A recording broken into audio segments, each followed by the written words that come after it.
Welcome to Spiritual Dessert Trews 16. That was some fire breath. Very quick. Did we continue? No. This is already the continuation. Oh no! Oh, he's going to try to describe the beautiful, amazing, accurate description, which he can't do, of the stardust and waves of colored lights descending from above. As the lights touch me, they transform to melodies. See, what's really cool is that, like, light, sound, flavors. Like, when I was little, I used to look at colors and think, that tastes like, and I would have, like, a flavor. Or, like, I'd look at my fingernails and I'd say, this shape reminds me of, like, my Aunt Lena. I have no idea why. But maybe that was my glimpse of heaven that I didn't quite understand. Now I do. Look, it's the afterlife. Welcome! I'm joking, but it better not be tomorrow. I'm not ready! I gotta eat that shake that's in my refrigerator. I did. I made one. It's cool. It's like just celery, mango, ginger, honey. I know. Vegans aren't supposed to have honey. The little bee shit. I do like it. Literally. I love bees. Oh. As the lights touch me, they transform to melodies. These melodies are evocative. They bring something out from the deep inside me. They bring out memories, not earth type of memories. The music awakens a kind of memory. The noise and static of the world are gone. I remember only the soul of what took place while I was alive. I live inside the innocence and awe of the heart of life itself. The everyday has become the miraculous, the ordinary extraordinary. For example, waking up. I experience all the changes that take place in me as I shift from dream world to waking life. I don't think I ever really felt the grandeur of waking up or falling asleep or taking a breath or laughing or crying, singing, dancing, or making love. These memories carry the fleeting glory, a sweet nectar that is now the divine's gift to my soul. They explode in me with the purposeless purpose of creation. The longing of the invisible to become the fruit and the nectar. Inside this music, I become the essence of the heart of bliss.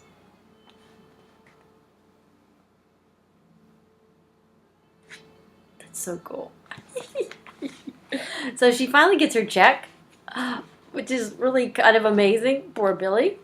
But the check, she took the check out of the envelope from the mail that day, and he whispered, "Go to Jamaica." Billy once lived in Jamaica and loved it there. I didn't have the best experience in Jamaica. I might not include these things. No. Billy once lived in Jamaica and loved it there. As I contemplated feeling the sunshine, the bathing in the warm blue water, an idea came to me. I could take Billy's ashes to Jamaica and scatter them at his favorite place in the world, Dunn's River Falls. 15 years ago, the only time I'd visited Jamaica, I'd gone to Dunn's River. It was a horrible trip. See? She had a horrible time too. No, for me, it was a completely different reason. After a harrowing boat ride that included a conked-out motor and fear of being lost at sea, well, that's pretty bad.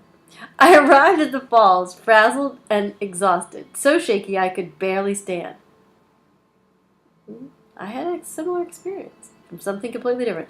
I had expected a gentle cascade falling into a limpid pool, surrounded by brilliant jungle flowers. Instead, I found myself at the bottom of a 600-foot monster waterfall that smashed over steep, jagged, slippery rocks. I'm not particularly athletic, and climbing up those craggy rocks while water gushed over them seemed insane.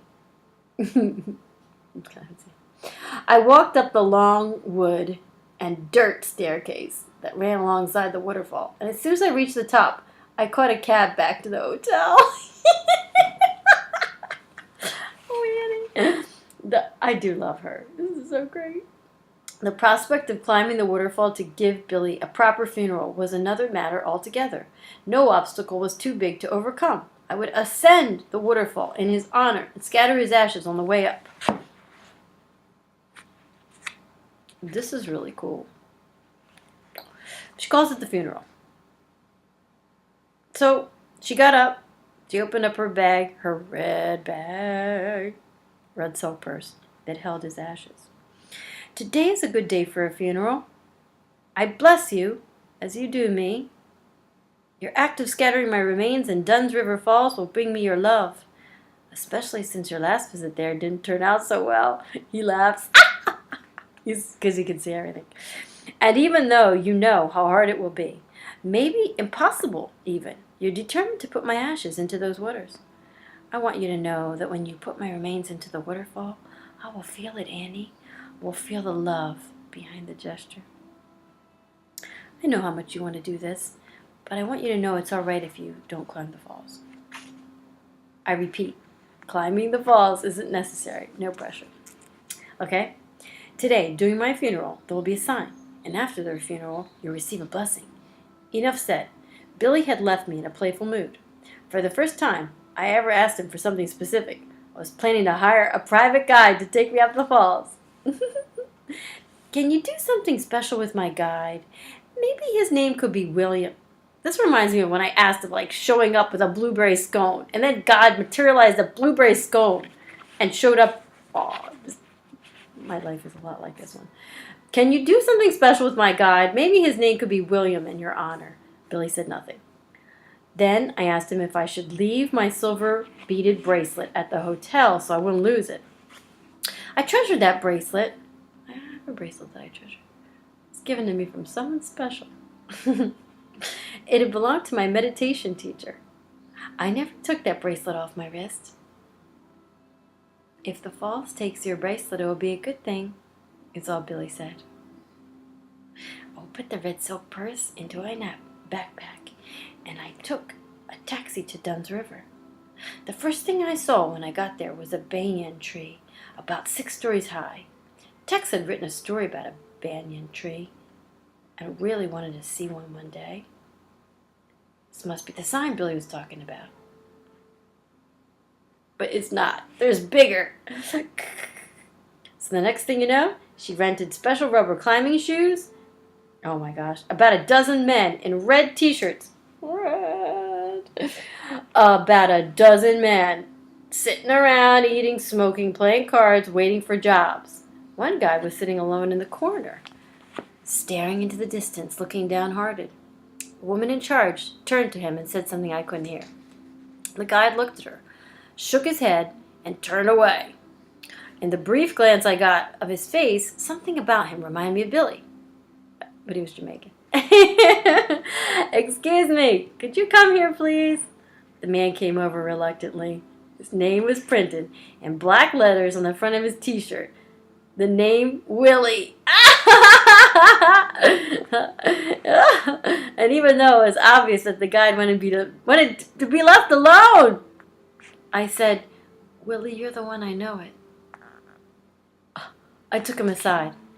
My brother died about a year ago, and I'm giving him his funeral today. He loved Jamaica, and he loved this waterfall. I want to put his ashes into the water, and then climb the falls to honor him. I got his attention. I'm terrible at these kinds of things. Probably the worst climber you've ever had. I'm scared I'll slip and kill myself. I need someone special to help me. A change came over Willie. Don't worry, honey. I'll help you. Oh, no. To be continued!